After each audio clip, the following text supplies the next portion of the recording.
silakan masuk. Assalamualaikum. Ya, waalaikumsalam Ibu. Silakan duduk Ibu. Terima kasih Ibu Bida. Ya Ibu. Bagaimana Ibu? Apakah ada yang bisa saya bantu? Jadi gini Bu Bidan, semenjak pindah ke sini tuh saya tuh sering ngeluh mual muntah yang sering banget di pagi hari. Terus pusing, mata berkunang-kunang. Sekarang juga malahan nafsu makan tuh berkurang. Itu tuh kenapa ya Ibu? Sebelumnya itu keluhan seperti itu dirasakan sudah berapa lama Ibu? Apakah baru hari sekarang atau mungkin beberapa hari yang lalu? Semenjak pindah ke sini sih. Ibu penghuni baru berarti Ibu ya di Iya. sini. Oh iya. Saya baru lihat juga gitu. Ya Ibu juga mungkin ya perkenalan dulu. Perkenalkan nama saya Elma Yulia. Saya memang buka praktek di sini di komplek ini gitu. Jadi saya asing juga gitu ya lihat Ibu di sini. Jadi udah perkenalan. Jadi nanti mungkin kalau misalnya Ibu ada apa-apa Ibu bisa datang ke saya untuk berkonsultasi misalnya seperti ini Bu ya. Baik Ibu, untuk mengetahui lebih lanjut mungkin ya sebelum saya akan memberikan penanganan ataupun solusi, saya mungkin ingin memberi kan beberapa pertanyaan mungkin untuk nanti saya bisa bantu arahkan bagaimana yang harus dilakukan oleh Ibu. Mungkin sebelumnya saya mau mengetahui dulu identitas Ibu. Oh iya ini Bu Bidan bukunya lupa. Oh iya, nggak apa-apa. Dengan Ibu Naswa ya Bu Iya, ya? betul. Iya. Mungkin Ibu ini kehamilan yang pertama atau mungkin misalnya anak yang kedua? Anak pertama. Oh, anak pertama, kami pertama gitu maksudnya Iya. Bu ya. Oh, pengantin baru ya Bu ya. Iya Ibu. Sempat periksa Ibu sebelumnya? Periksa kehamilan mungkin beberapa hari yang lalu atau bagaimana? Sebelum pindah ke sini sih sering, nggak sering juga sih, sempat cek juga Sempat ke check up ya. ke dokter kandungan di rumah sakit Oh iya. 2 atau 3 kali sih, nggak terlalu sering juga ya. Ke dokter di rumah sakit sebelum pindah ke sini gitu. Oh iya. Bentar ya Bu ya, saya lihat dulu ini ada Oh, ininya. Hasil pemeriksaannya. Ini untuk hasil pemeriksaannya bagus ya Bu ya. Dari hasil USG-nya, kemudian beberapa data yang lain juga tidak ada kelainan Bu ya. Alhamdulillah Bu ya. Iya Ibu. Oh iya Ibu, udah saya baca ya Bu ya, sudah saya lihat juga dari hasil pemeriksaan dokter. Baik Ibu ataupun juga dari kondisi dirinya sudah baik ya Bu ya, dalam keadaan baik, tidak ada kelainan. Iya. Sebelum saya nanti akan memberikan solusi mungkin ya atau saran supaya rasa ketidaknyamanan Ibu, mungkin kan ini usia kehamilan 11 minggu Bu ya? Iya. Itu kan trimester pertama ya. Sebenarnya beberapa keluhan itu seperti mual muntah itu merupakan suatu proses yang fisiologis, merupakan suatu proses yang wajar gitu. Hal yang wajar dialami oleh kebanyakan ibu hamil gitu ya. Tapi kalau misalnya terdapat beberapa keluhan lain di luar itu bisa jadi salah satu indikator atau salah satu ciri ada sesuatu yang dirasa tidak baik gitu, baik untuk ibunya, baik untuk janinnya juga Bu ya. Nah, mungkin sebelumnya saya ingin mengetahui dulu dari pola kehidupan Ibu mungkin ya, dari aktivitas Ibu. Sebelumnya mungkin Ibu bekerja apa Ibu? Ibu rumah tangga. Oh, ibu rumah tangga. Kesehariannya di rumah aktivitas yang biasa dilakukan oleh Ibu? Mungkin semenjak pindah kali ya, pindah kan jadi sering Capek ya? bebenah, beres-beres. Oh iya. Tidak ada asisten rumah tangga berarti Bu ya di rumah? Enggak, belum angkat sih, kalau nanti mungkin udah lahiran kali ya. Oh anak iya. kalian. Oh iya. Jadi baru pindah ke sini belum ada asisten rumah tangga, semua pekerjaan dilakukan oleh Ibu. Iya. Oh iya. Kemudian untuk dari pola nutrisi Ibu atau pola makannya dalam sehari itu Ibu biasanya makan berapa kali Ibu? Kalau boleh saya tahu. Kalau buat makan sih, makan nasi sih bisa jadi 2 kali, soalnya emang Sehari? kebanyakan ngemil. Terus kemarin juga baru makan bakso. Oh Ibu. iya. Sehari 2 kali mungkin masuk Iya. kategori jarang makan nasi. Terus yang biasa dikonsumsi makan bakso mungkin Bu ya. Lalu dari pola tidur Ibu bagaimana untuk kesehariannya? Apakah suka tidur siang? Tidur siang tuh jarang sih. Oh jarang tidur siang ya, Iya. karena banyak aktivitas Iya. juga Ibu ya. Untuk yang tidur malamnya pola tidurnya gimana Ibu? Teratur atau bagaimana? Buat pola tidurnya semenjak pindah ke sini sih jadi kadang suka di atas jam 11, jam 12. Kadang sampai nggak tidur pernah? Sampai nggak tidur sih, nggak, paling kebangun. Oh paling kebangun aja. Tapi memang sering tidur malam mungkin Bu ya, nggak teratur. Oh iya Ibu, sudah saya ketahui mungkinnya dari pola kehidupan Ibu sehari-hari, terlebih semenjak pindah ke sini Bu ya, bagaimana? Mungkin dari ini Bu, dari suplemen atau mungkin vitamin, apakah Ibu pernah mengkonsumsi atau tidak Ibu? Waktu awal cek ke dokter sih sempat dikasih, cuman karena emang Lupa. orangnya nggak suka obat juga. Oh, aku suka. Oh iya. Ya, terus sering lupa juga, Oh. jadi jarang. Biasanya itu yang dikonsumsinya apa, tablet apa ibu kalau boleh saya tahu, atau vitamin apa? Zat besi apa itu? Oh iya, tablet Eva ibu itu Oh. namanya ya. Oh iya. Jadi Tablet itu jarang. Eva ya? Oh iya. Jadi itu jarang dikonsumsi mungkin akhir-akhir ini. Iya, iya. Oh. Apalagi semenjak pindahan itu jarang juga sih. Oh iya. Tapi itu biasanya kalau misalnya ibu nggak lupa nih ya bu ya, ibu kan suka makan tablet FE nih. Iya. Itu ibu biasanya minumnya pakai apa gitu? Apakah misalnya pakai air putih kah, atau kopi, atau misalnya air teh atau apa? Untuk kalau misalkan minum beres makan obat gitu Iya. paling kadang pakai teh atau susu sih. Oh, pakai teh atau susu ya. Iya. Oh iya. Kalau udah minum obat gitu, suka langsung makan ibu atau bagaimana? Kalau emang kebetulan lagi lapar juga emang suka langsung makan, kecuali kalau emang nggak terlalu lapar paling sama ngemil sih, ngemil doang. Jadi nggak bisa nentu ya, nggak Iya. tentu. Jadi intinya mungkin ibu pernah meminum tablet FE, tapi karena semenjak pindah ke sini jadi jarang, mungkin karena Iya. ya mungkin bosan Sibuk juga juga, ya, iya. bosan, sibuk, terus lupa, kemudian apa namanya, dari polanya juga mungkin seperti itu mungkin ya, Iya. pola yang sebelumnya ibu terapkan bu ya. Oh iya ibu, sudah saya peroleh bu ya data subjektif ibu gitu. Nanti itu akan jadi patokan saya mungkin ya untuk memberikan arahan mungkin atau bimbingan, serta membantu juga nanti untuk bagaimana cara mengatasi keluhan-keluhan ibu. Sebelumnya di sini saya akan terlebih dulu juga untuk melakukan pengkajian terhadap data objektif ya. Saya akan melakukan pemeriksaan fisik pada ibu. Baik ibu, bisa berdiri bu ya. Saya bantu untuk ke tempat tidur akan melakukan pemeriksaan fisik oleh saya.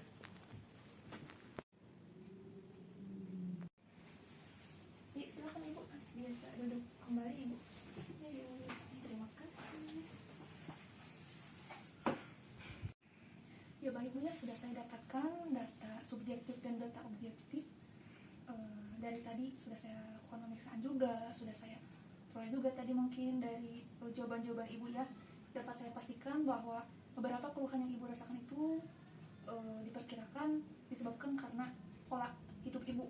Menurut saya bu ya, yang pertama tadi dari pola makanan ibu. Ibu kan seharinya itu mungkin masuk kategori jarang bu ya, cuma 2 kali, itu pun jarang makan nasi. Kemudian makanan yang sering dikonsumsi kan bakso bu ya. Iya. Nah buat untuk kedepannya dikurangi bu ya. Boleh saja ibu makan bakso, tapi jangan terlalu sering gitu. Diusahakan juga untuk makan makanan yang bergizi, makanan yang 4 sehat, 5 sempurna gitu ya. Nah seperti misalnya makan daging-daging gitu, daging yang segar bu ya, daging merah yang segar gitu, kayak daging ayam, kemudian kayak ikan gitu. Sayur-sayuran juga, ibu barangkali mungkin suka bu ya sayuran. Untuk sayuran sih nggak terlalu suka, tapi biasanya kalau emang lagi nyiapin makanan emang Oh iya, diusahain harus ada bu ya sayuran yang masuk gitu. Kalau misalnya ibu bosen gitu dengan menu, setidaknya ibu bisa mengkolaborasikan atau ibu bisa mengkombinasikan makanan-makanan yang harus bisa terpenuhi gitu dari 4 sehat 5 sempurna bu ya. Mungkin ibu juga sudah bisa mengetahui mungkin ya bagaimana seharusnya pola makanan yang baik, karena kan itu juga demi kebaikan ibu dan diri ibu ya. Kemudian selain dari pola makan, kemudian dari pola tidur bu ya. Untuk pola tidur saya sarankan ibu minimal gitu tidur itu jam 9 malam ibu ya. Kenapa? Supaya ya istirahat ibu tuh jadi tercukupi ibu iya. Kan yang memang normalnya itu kan kurang lebih 8 jam ibu tidur. Kalau misalnya sekarang ibu dibiasakan untuk tidur lebih dari jam 9, misalnya jam 11 atau mungkin jam 12, dilakukan dalam intensitas yang sering atau mungkin sering kali ibu begadang, itu nggak akan baik. Yang ada mungkin nanti efeknya ibu bisa jadi pusing. Nah itu bisa jadi bu, ibu pusing karena ibu sering tidur malam bu ya, teratur mungkin ya itu terjadi dari itu bu ya. Kemudian selanjutnya dari faktor atau dari pola aktivitas, saya sarankan untuk tidak terlalu melakukan aktivitas yang berat mungkin bu ya. Kalau misalnya memang tidak ada orang di rumah, mungkin bisa sebaiknya untuk ditunggu dulu, mungkin bisa nunggu suami mungkin ya, atau barangkali bisa untuk memanggil saudara mungkin bu ya, atau orang lain gitu. Yang jelas saya sarankan, saya anjurkan ibu untuk meminimalisir beberapa aktivitas yang biasa ibu lakukan. Terlebih kan ibu baru pindah, beberapa aktivitas atau beres-beres rumah perlu dilakukan oleh ibu. mungkin untuk hal-hal yang berat-berat mungkin ditunggu aja kalau suami udah pulang. Oh iya seperti itu bu ya. Jadi dikurangi dulu aktivitasnya bu ya, supaya ibu tidak mengalami keletihan yang berat gitu. Karena udah keletihan itu kan otomatis si darah kita tuh, tekanan darah kita bisa rendah juga gitu ya, nggak baik juga sih. Mempengaruhi. Iya itu seperti itu ibu. Kemudian dari pengkonsumsian suplemen atau vitamin tablet FE Bu ya tadi ya. Iya. Nah seharusnya itu memang dikonsumsi satu hari itu 1 tablet Ibu ya. Jadi diusahakan itu kesini Ibu diseringkan lagi untuk minum tablet FE-nya. Kenapa? Karena kan sudah tadi saya lakukan pemeriksaan bahwa Ibu ini masuk kategori anemia Bu ya. Karena tekanan darahnya tidak normal. Maksudnya tidak normal itu jadi di bawah saya, darahnya rendah Ibu ya. Baik juga gitu. Yang saya khawatirkan kalau misalnya sekarang Ibu membiasakan atau membiarkan aktivitas itu atau kebiasaan itu, takutnya nanti berpengaruh juga pada si janinnya. Amit-amit Ibu ya seperti itu ya. Cuman biasanya ini untuk pengetahuan Ibu saja ya. Ada yang bisa menyebabkan prematur nanti pada saat lahirnya, ada yang BBLR, kemudian juga bisa perdarahan juga. Lalu bisa menyebabkan juga kematian Bu, yang efek seriusnya atau dampak seriusnya. Jadi saya sarankan ke Ibu juga dari tablet FA itu bisa membantu juga Bu ya untuk menaikkan zat besi Ibu atau tekanan darah Ibu juga ya supaya bisa normal kembali. Kemudian dari cara pengkonsumsiannya juga Ibu untuk tablet FK atau zat besi itu tidak boleh menggunakan air teh atau kopi atau juga susu. Yang diperbolehkan itu menggunakan air putih Ibu. Air putih biasa mungkin Ibu sudah tahu mungkin ya. Kalau tidak itu air jeruk. Air jeruk ya. Kenapa? Karena kalau dengan air putih ataupun juga dengan air jeruk itu kan bisa membantu untuk kayak obat itu cepat reaksi gitu. Jadi suplemen atau obat yang kita makan tuh bisa bereaksi dengan baik gitu ya, membantu kita gitu, bisa terserap dengan baik. Kalau misalnya sekarang Ibu minumnya pakai air teh, kemudian air kopi, air susu, itu yang ada malah tidak bisa ya Bu, menghambat proses penyerapan obat gitu. Obat itu kan fungsinya untuk sebagai kebaikan juga kan untuk diri kita. Tadi kan fungsi seperti itu. Jadi nggak boleh ya Bu ya diperbaiki mungkin dari pola minumnya, harus memakai atau menggunakan air putih, kalau tidak air jeruk ya. Kemudian diseringkan lagi Bu ya, jangan sampai lupa gitu ya. Kalau misalnya lupa kan bisa juga diingatkan oleh suami mungkin ya, atau mungkin Ibu kayak buat alarm seperti itu Bu untuk mengingatkan Ibu gitu. Karena kan kondisinya ya kalau misalnya sekarang tidak ditangani ini mungkin bisa berdampak serius ke depannya Bu ya. Efek samping kan? Iya seperti itu Bu. Mungkin di sini saya akan melakukan pemberian rujukan mungkin ya, tapi bukan rujukan untuk hal yang memang berdampak serius seperti itu ya. Saya memberikan rujukan untuk supaya Ibu bisa mengetahui gitu bagaimana kadar hemoglobin gitu. Jadi nanti Ibu menyerahkan surat rujukan dari saya gitu untuk diberikan ke puskesmas, bisa ke rumah sakit atau ke klinik gitu. Intinya untuk mengetahui gitu berapa kadar hemoglobin Ibu gitu. Tadi kan berdasarkan pemeriksaan saya gitu. Nah ini untuk benar-benar memastikan bahwa Ibu mengalami anemia gitu ya, atau defisiensi zat besi, itu dibuktikan dengan pemeriksaan lab gitu. Kalau normalnya itu Ibu HB Ibu normal atau HB orang normal itu sekitar 11,0 Bu, 11,0 gram per desiliter itu normalnya Bu ya. Tapi kalau misalnya tidak normal atau di bawah itu ya itu bisa menandakan. Jadi kalau misalnya ketika nanti sudah dapat hasilnya misalnya di bawah ya Ibu tuh, berarti bisa dipastikan oh ternyata benar Ibu mengalami anemia gitu ya. Nah ini untuk meminimalisir mungkin atau untuk mengurangi beberapa ketidaknyamanan tadi ya, keluhan-keluhan Ibu ya. Tadi sarannya seperti itu. Yang pertama tadi mungkinnya diperbaiki dari pola makannya, kemudian pola tidur Ibu, pola istirahatnya Bu ya, aktivitasnya juga. Terus sering-sering untuk mengkonsumsi tablet FE. Cara konsumsinya harus benar juga.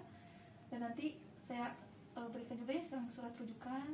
Nanti kalau misalnya Ibu ada waktu juga atau mungkin misalnya ada keluhan misalnya atau apa gitu, Ibu bisa datang lagi ke tempat saya untuk sambil menyerahkan bukti atau hasil dari pemeriksaan lab gitu ya, supaya nanti bisa terkontrol juga gitu ya. Terlebih kan Ibu ada di kamar ini kan dekat dengan saya, jadi nanti kalau misalnya ada apa-apa Ibu bisa langsung konsultasi sama saya. Dengan begitu kan bisa saya awasi, bisa saya pantau iya perkembangan Ibu gitu. Saya berharap semoga Ibu dan bayi dalam keadaan sehat Bu ya. Dan nanti juga mungkin untuk hasilnya juga mudah-mudahan hasil yang terbaik Bu ya, hasilnya yang baik itu, yang normal gitu. Ya baik Bu ya, sudah saya peroleh data subjektif tadi ya, seperti keluhan, kemudian pola kebutuhan Ibu, nutrisinya, istirahat, itu ya sudah saya peroleh. datanya. Kemudian berdasarkan juga data objektif berupa pemeriksaan, salah satunya yaitu pemeriksaan tekanan darah, di mana hasilnya menunjukkan tekanan darah ibu itu 100/90 bu ya, itu masuk kategori yang rendah gitu bu ya, itu harus diantisipasi atau harus ditingkatkan gitu, harus normal gitu ibu, gak boleh rendah gitu ya. Ya ibu, seperti itu ya bu ya, data yang sudah saya peroleh, baik itu data subjektif, objektif gitu ya. Bagaimana ibu, apakah mungkin ada yang masih ingin ditanyakan? Mungkin barangkali ibu ada yang masih kurang mengerti ibu. Dapat dipahami sekali ibu. Iya, ibu. Mungkin itu juga mungkin sebab saya terkena anemia ini mungkin gara-gara kesalahan saya juga ya bu, gara-gara memang tidak teratur mungkin ya Iya. dari pola-pola yang tadi udah disebutin. Iya. Udah cukup ibu. Oh iya. Paling Nanti mungkinnya kalau misalnya ibu ada keluhan atau mungkin ada hal yang nanti datang ke sini. iya, ada yang tidak dimengerti atau mungkin apa gitu, ibu bisa langsung datang saya ke sini tuh ya. Ya. Terima kasih. Oh iya ibu, sama-sama ibu. Iya. Oh iya ibu, ini saya kasihkan lagi bu ya, ini buku KIA-nya. Iya. Beserta ini ada surat rujukannya bu ya nanti. Ya, ini ibu. Iya, Terima kasih ya bu, sama-sama. Bangga ibu, hati-hati di jalannya ibu. Assalamualaikum.